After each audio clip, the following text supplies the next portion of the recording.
చంద్రబాబు గారిని 2018లో నాశనం చేసింది రాధాకృష్ణ గారిని నేను చాలాసార్లు ప్రస్తావించాను. ఆయన చక్కగా నేను ఒక 100 రూపాయలు పని చేద్దాం అనుకున్నాను, 30 రూపాయలు పని చేయగలిగాను. ఎందుకంటే దేశంలో వివిధ రాష్ట్రాల ఒత్తిళ్ళు ఉంటాయి కేంద్రం మీద. అయినా మనకి చాలా చేశారు.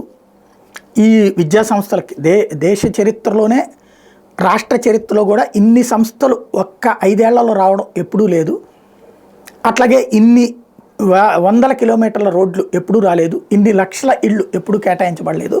నేను ఇంత చేశాను, ఇంకా చేస్తాను, నాకు అవకాశం ఇవ్వండి అని మంచిగా అడిగితే ఖచ్చితంగా జనం 90-100 ఇచ్చుండేవాడు. కానీ ఆయన 2018 తర్వాత ఒక్కసారి మోడీ వల్లనే రాష్ట్ర నాశనం అయిపోతుంది, అప్పటిదాకా అంతా ఇచ్చారని ఒక్కసారిగా ఏమి ఇవ్వలేదని చెప్పడానికి కారణం రాధాకృష్ణ, రామోజీ, ఇంకొక టీవీ ఛానల్ అధినేత అని నేను చాలాసార్లు చెప్పాను. ఆయన్ని నాశనం చేసింది వాళ్ళే అన్నట్టు.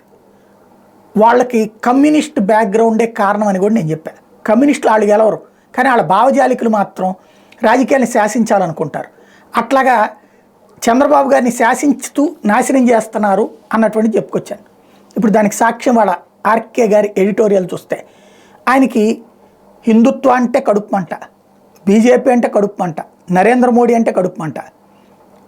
మళ్ళీ కమ్యూనిస్టులకి బూర్జువా పెట్టుబడిదారీ విధానాలంటే నచ్చవు కదా, కానీ ఈయన బూర్జువా పెట్టుబడిదారి, మళ్ళీ ఆ విధానాలని ప్రోత్సహిస్తారు వీళ్ళిద్దరూ కూడా. అది ఇక్కడ పరస్పర భిన్నమైనటువంటి అంశం. ఇందులో నరేంద్ర మోడీ మీద ఉన్న కడుపు మంట అంతా ఇవాళ ఎడిటోరియల్ కాలంలో చూపించారు. కొత్త పలుకనే చెత్త పలుకులోని నీచరాత ద్వారా నరేంద్ర మోడీ ఎంతటి ప్రమాదకర రాజకీయ నాయకుడు గుర్తించగలిగిన వారు ఆయన పట్ల విధేయత ప్రదర్శిస్తూ రాజకీయం చేసుకోగలుగుతున్నారు. ధిక్కరించిన వారు జైలుకు వెళ్లాల్సిన పరిస్థితి. మాయాబజార్ సినిమాలో గడోత్కజుడి సైన్యం కోర్ శరణ్ కోర్ అని ప్రత్యర్థులు వేటాడింది. ఇప్పుడు ప్రధానమంత్రి మోడీ కూడా రాజకీయ ప్రత్యర్థుల నుంచి ఇదే ఆశిస్తున్నారు. శరణ్ కోరిన వారు మాత్రమే రాజకీయాల్లో మనగలుగుతున్నారు.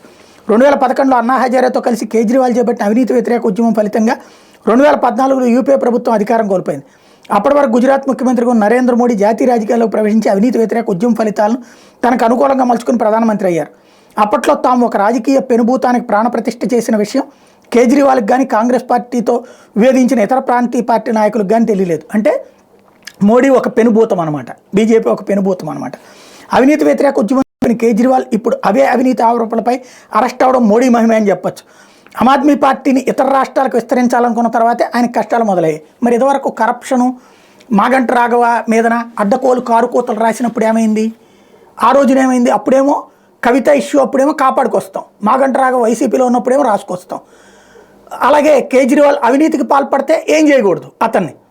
అదే బీజేపీలో ఉన్నోడో వైసీపీలో ఉన్నోడైతే అవినీతి చేస్తే వెంటనే లోపలేసేయాలి. ఇక్కడ అది వేధిస్తున్నట్టు.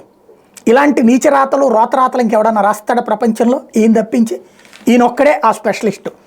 2019 ముందు ముఖ్యమంత్రిగా ఉన్న చంద్రబాబు కాంగ్రెస్తో చేతులు ప్రతిపక్షాలను ఏకం చేసే ప్రయత్నం చేసి ఆ ఎన్నికల్లో దెబ్బతిన్నారు. ఫలితంగా రాష్ట్రం జగన్మోహన్ రెడ్డి చేతుల్లోకి వెళ్ళి విలవిల్లాడుతోంది. ఈయన పాపం చంద్రబాబు ఈయన చేతుల్లో పడి విలవిల్లాడాడు.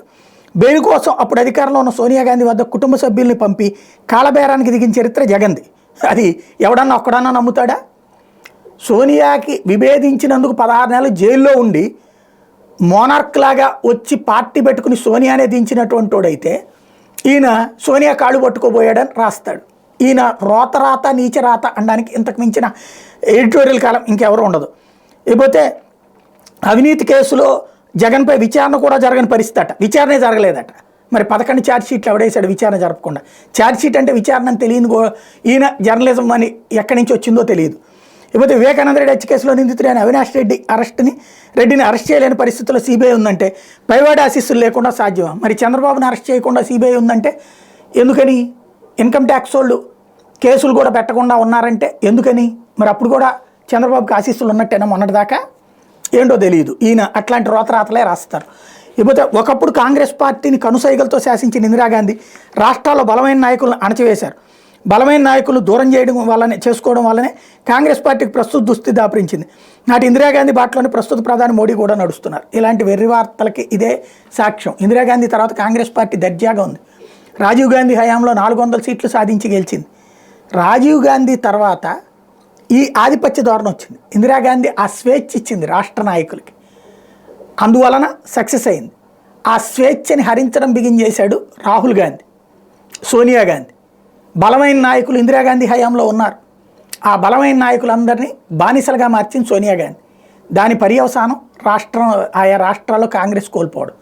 అసలు విషయం తెలిసిన వక్రీకరించడం, నరేంద్ర మోడీ మీద కడుపు మంట తీర్చుకోవడం అన్నది ఆయనకే చెల్లింది. అందుకే ఆయన రోతరాతల రాధాకృష్ణ అన్నటువంటి పేరు పడిపోయింది ఆయనకి.